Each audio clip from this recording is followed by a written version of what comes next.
I hope you guys enjoyed Alchemist episode 1 and 2. So let's continue episode 3.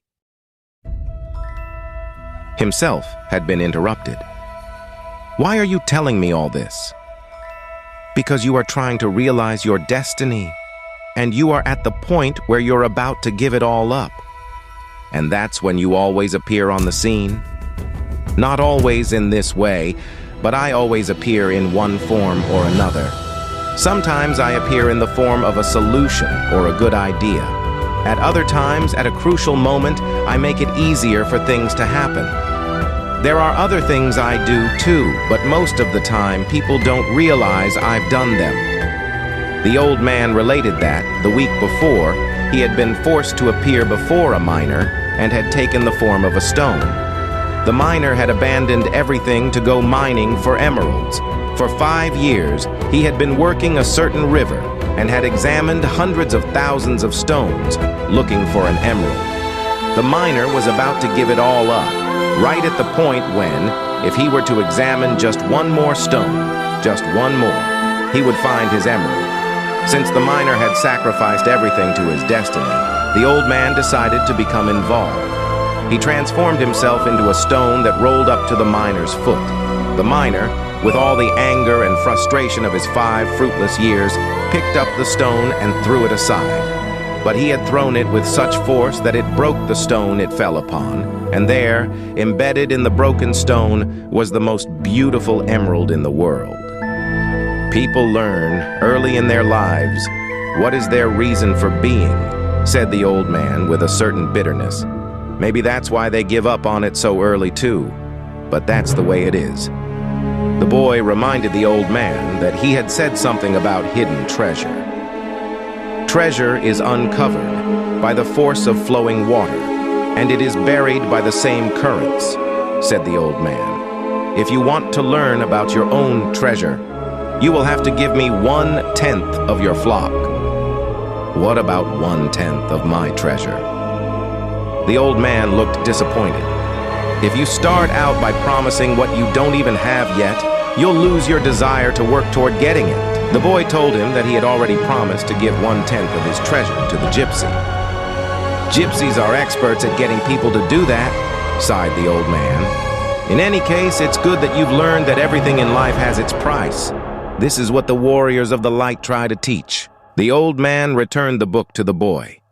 Tomorrow, at this same time, bring me 1/10 of your flock, and I will tell you how to find the hidden treasure. Good afternoon. And he vanished around the corner of the plaza.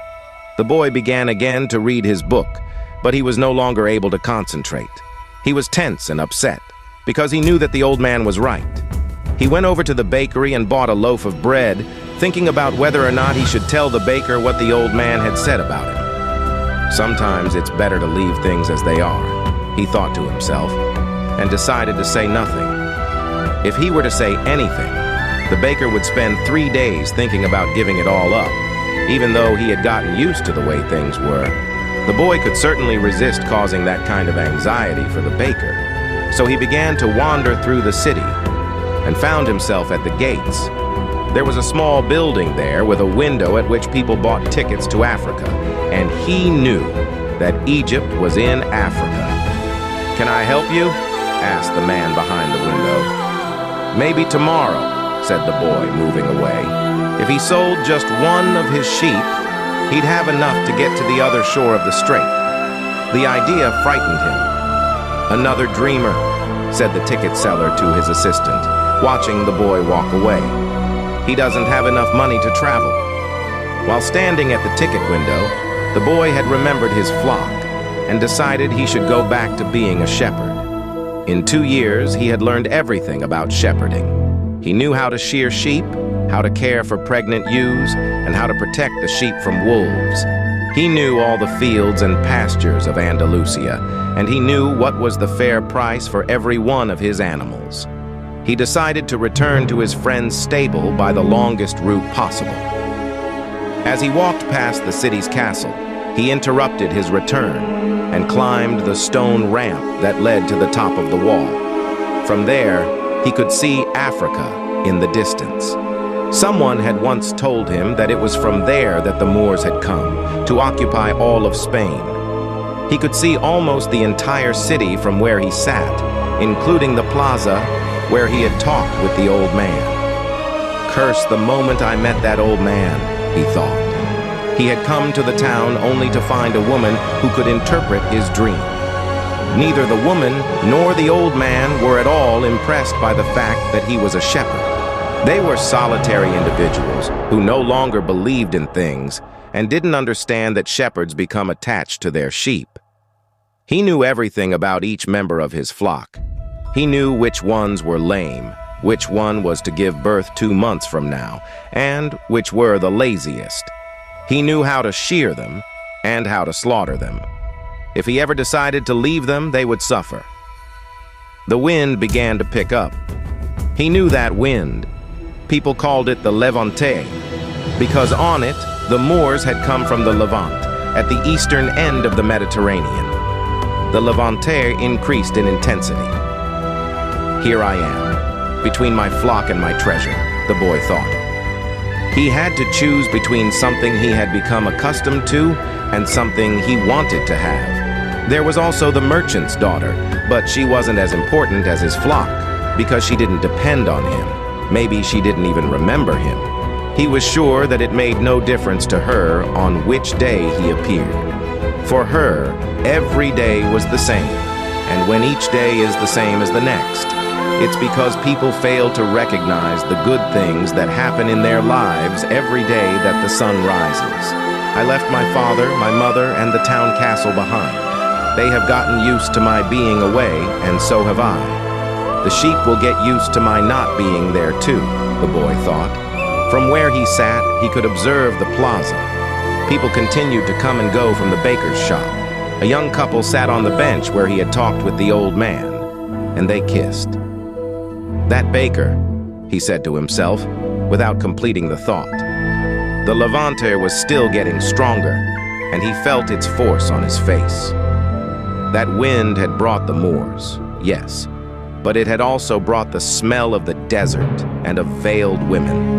It had brought with it the sweat and the dreams of men who had once left to search for the unknown, and for gold and adventure, and for the pyramids. The boy felt jealous of the freedom of the wind, and saw that he could have the same freedom. There was nothing to hold him back except himself. The sheep, the merchant's daughter, and the fields of Andalusia were only steps along the way to his destiny. The next day, the boy met the old man at noon.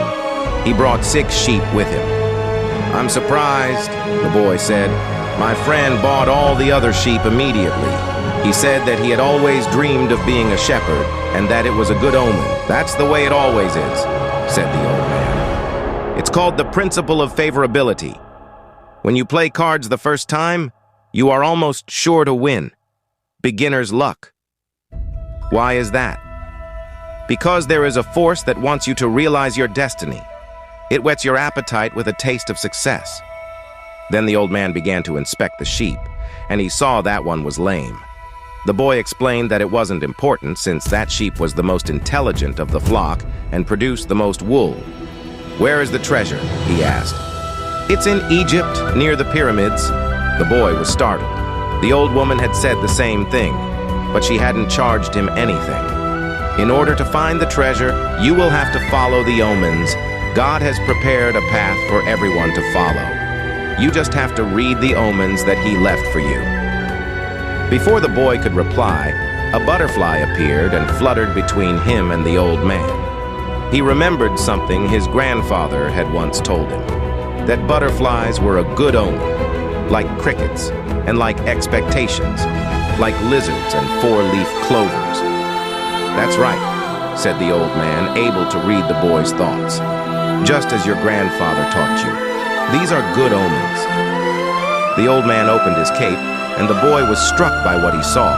The old man wore a breastplate of heavy gold, covered with precious stones.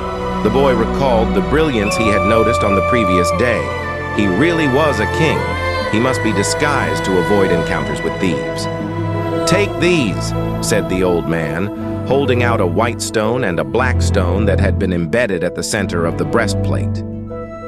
They are called Urim and Thummim. The black signifies yes, and the white no. When you are unable to read the omens, they will help you to do so. Always ask an objective question. But if you can, try to make your own decisions. The treasure is at the pyramids. That you already knew. But I had to insist on the payment of 6 sheep because I helped you to make your decision. The boy put the stones in his pouch. From then on, he would make his own decisions. Don't forget that everything you deal with is only one thing and nothing else. And don't forget the language of omens. And above all, don't forget to follow your destiny through to its conclusion. But before I go, I want to tell you a little story. A certain shopkeeper sent his son to learn about the secret of happiness from the wisest man in the world. The lad wandered through the desert for 40 days and finally came upon a beautiful castle high atop a mountain. It was there that the wise man lived. Rather than finding a saintly man, though, our hero, on entering the main room of the castle, saw a hive of activity. Tradesmen came and went. People were conversing in the corners. A small orchestra was playing soft music, and there was a table covered with platters of the most delicious food in that part of the world. The wise man conversed with everyone, and the boy had to wait for 2 hours before it was his turn to be given the man's attention. The wise man listened attentively to the boy's explanation of why he had come, but told him that he didn't have time just then to explain the secret of happiness. He suggested that the boy look around the palace and return in 2 hours. Meanwhile, I want to ask you to do something, said the wise man, handing the boy a teaspoon that held 2 drops of oil. As you wander around, carry this spoon with you without allowing the oil to spill. The boy began climbing and descending the many stairways of the palace, keeping his eyes fixed on the spoon. After 2 hours, he returned to the room where the wise man was. "Well," asked the wise man, "did you see the Persian tapestries that are hanging in my dining hall? Did you see the garden that it took the master gardener 10 years to create? Did you notice the beautiful parchments in my library?" The boy was embarrassed and confessed that he had observed nothing. His only concern had been not to spill the oil that the wise man had entrusted to him. "Then go back and observe the marvels of my world," said the wise man. "You cannot trust a man if you don't know his house." Relieved, the boy picked up the spoon and returned to his exploration of the palace, this time observing all of the works of art on the ceilings and the walls. He saw the gardens, the mountains all around him, the beauty of the flowers, and the taste with which everything had been selected. Upon returning to the wise man, he related in detail everything he had seen. "But where are the drops of oil I entrusted to you?" asked the wise man. Looking down at the spoon he held, the boy saw that the oil was gone. "Well, there is only one piece of advice I can give you," said the wisest of wise men. "The secret of happiness is to see all the marvels of the world and never to forget the drops of oil on the spoon." The shepherd said nothing. He had understood the story the old king had told him. A shepherd may like to travel, but he should never forget about his sheep. The old man looked at the boy and, with his hands held together, made several strange gestures over the boy's head. Then, taking his sheep, he walked away. At the highest point in Tarifa, there is an old fort, built by the Moors. From atop its walls, one can catch a glimpse of Africa. Melchizedek, the king of Salem, sat on the wall of the fort that afternoon and felt the levanter blowing in his face. The sheep fidgeted nearby, uneasy with their new owner and excited by so much change. All they wanted was food and water. Melchizedek watched a small ship that was plowing its way out of the port. He would never again see the boy, just as he had never seen Abraham again, after having charged him his 1/10 fee.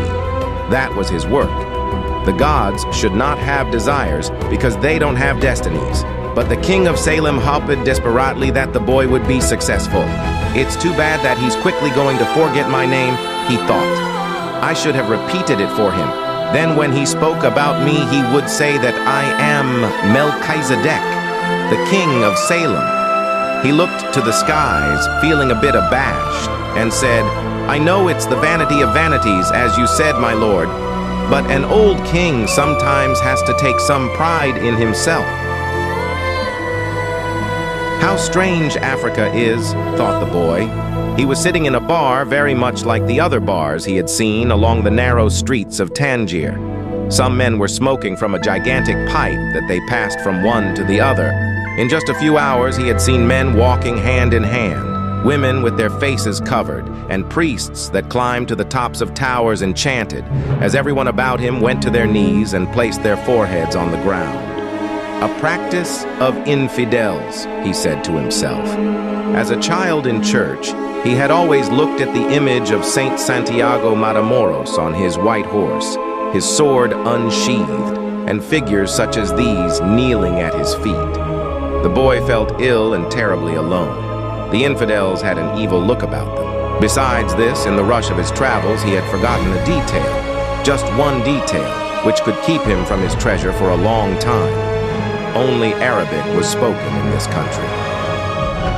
The owner of the bar approached him, and the boy pointed to a drink that had been served at the next table. It turned out to be a bitter tea. The boy preferred wine, but he didn't need to worry about that right now. What he had to be concerned about was his treasure and how he was going to go about getting it. The sale of his sheep had left him with enough money in his pouch, and the boy knew that in money there was magic. Whoever has money is never really alone. Before long, maybe in just a few days, he would be at the pyramids. An old man with a breastplate of gold wouldn't have lead just to acquire 6 sheep. The old man had spoken about signs and omens, and as the boy was crossing the strait, he had thought about omens. Yes, the old man had known what he was talking about. During the time the boy had spent in the fields of Andalusia, he had become used to learning which path he should take by observing the ground and the sky. He had discovered that the presence of a certain bird meant that a snake was nearby, and that a certain shrub was a sign that there was water in the area. The sheep had taught him that. If God leads the sheep so well, he will also lead a man, he thought, and that made him feel better. The tea seemed less bitter. "Who are you?" he heard a voice ask him in Spanish. The boy was relieved. He was thinking about omens, and someone had appeared. "How come you speak Spanish?" he asked. The new arrival was a young man in Western dress, but the color of his skin suggested he was from this city. He was about the same age and height as the boy. "Almost everyone here speaks Spanish. We're only 2 hours from Spain. Sit down and let me treat you to something," said the boy, "and ask for a glass of wine for me. I hate this tea." "There is no wine in this country," the young man said. "The religion here forbids it." The boy told him then that he needed to get to the pyramids. He almost began to tell about his treasure, but decided not to do so.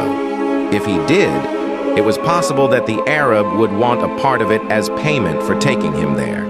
He remembered what the old man had said about offering something you didn't even have yet. "I'd like you to take me there if you can. I can pay you to serve as my guide," but he had found a guide and didn't want to miss out on an opportunity. "You have to cross the entire Sahara Desert," said the young man, "and to do that you need money. I need to know whether you have enough." The boy thought it a strange question, but he trusted in the old man who had said that, when you really want something, the universe always conspires in your favor.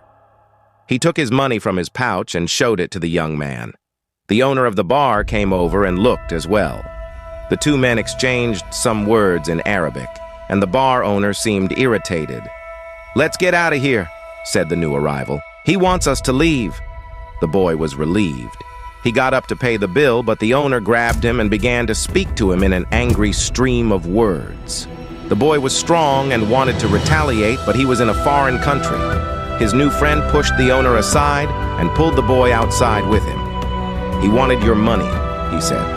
"Tangier is not like the rest of Africa. This is a port, and every port has its thieves. The boy trusted his new friend. He had helped him out in a dangerous situation. He took out his money and counted it. "We could get to the pyramids by tomorrow," said the other, taking the money. "But I have to buy 2 camels." They walked together through the narrow streets of Tangier. Everywhere there were stalls with items for sale. They reached the center of a large plaza where the market was held. There were thousands of people there arguing, selling, and buying. Vegetables for sale amongst daggers and carpets displayed alongside tobacco. But the boy never took his eye off his new friend. After all, he had all his money. He thought about asking him to give it back, but decided that would be unfriendly. He knew nothing about the customs of the strange land he was in. "I'll just watch him," he said to himself. He knew he was stronger than his friend. Suddenly, there in the midst of all that confusion, he saw the most beautiful sword he had ever seen. The scabbard was embossed in silver, and the handle was black and encrusted with precious stones. The boy promised himself that when he returned from Egypt, he would buy that sword. "Ask the owner of that stall how much the sword costs," he said to his friend. Then he realized that he had been distracted for a few moments, looking at the sword. His heart squeezed, as if his chest had suddenly compressed it. He was afraid to look around because he knew what he would find. He continued to look at the beautiful sword for a bit longer, until he summoned the courage to turn around. All around him was the market, with people coming and going, shouting and buying, and the aroma of strange food. But nowhere could he find his new companion. The boy wanted to believe that his friend had simply become separated from him by accident. He decided to stay right there and wait his return. As he waited, a priest climbed to the top of a nearby tower and began his chant. Everyone in the market fell to their knees, touched their foreheads to the ground, and took up the chant. Then, like a colony of worker ants, they dismantled their stalls and left. The sun began its departure as well. The boy watched it through its trajectory for some time, until it was hidden behind the white houses surrounding the plaza. He recalled that when the sun had risen that morning, he was on another continent, still a shepherd with 60 sheep, and looking forward to meeting with a girl. That morning, he had known everything that was going to happen to him as he walked through the familiar fields. But now, as the sun began to set, he was in a different country, a stranger in a strange land where he couldn't even speak the language. He was no longer a shepherd, and he had nothing, not even the money to return and start everything over. All this happened between sunrise and sunset, the boy thought. He was feeling sorry for himself and lamenting the fact that his life could have changed so suddenly and so drastically. He was so ashamed that he wanted to cry. He had never even wept in front of his own sheep. But the marketplace was empty, and he was far from home, so he wept. He wept because God was unfair, and because this was the way God repaid those who believed in their dreams. When I had my sheep, I was happy, and I made those around me happy.